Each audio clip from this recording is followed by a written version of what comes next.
বাংলাদেশের তরুণরা, বাংলাদেশের ইয়াং জেনারেশন কী চায় আপনারা বোঝেন না?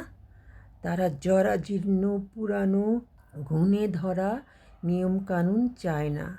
তারা চায় শান্তি, নিয়ম, সুন্দর দেশ, জনগণ যাতে সুখে থাকে সেই দেশ, নিয়ম শৃঙ্খলার দেশ। আপনাদের মতো দলীয়করণ, দলীয় ভালোবাসা তারা চায় না। তারা স্বার্থের দল করে না, তারা স্বার্থের দল করতে চায় না, তারা স্বার্থবাদী দল পছন্দ করে না, তারা স্বার্থ চায় না, তারা জনগণের ভালো চায়, দেশের ভালো চায়। ইয়াং জেনারেশন তো অনেক উচ্চ মন মানসিকতা ধারণ করে। আমাদের মতো পুরাতন জরা জীর্ণ ধ্যান ধারণা নিয়ে তারা থাকে না। আমরা তো দলীয় স্বার্থ দেখি, জনগণের স্বার্থ দেখি না। হ্যাঁ, আপনারা তো গার্জিয়ান, আপনারা তাদের শেখাবেন, আর আপনারা তাদের কাছ থেকে শিখছেন। তারা শেখাচ্ছে আর ভালো ভালো কথা বলছে, আইনের কথা বলছে, নিয়মের কথা বলছে, আর আপনারা তাদেরকে হত্যা করছেন।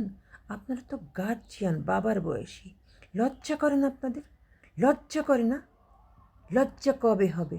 আপনাদের 3 কাল গিয়ে 1 কালে ঠেকেছে।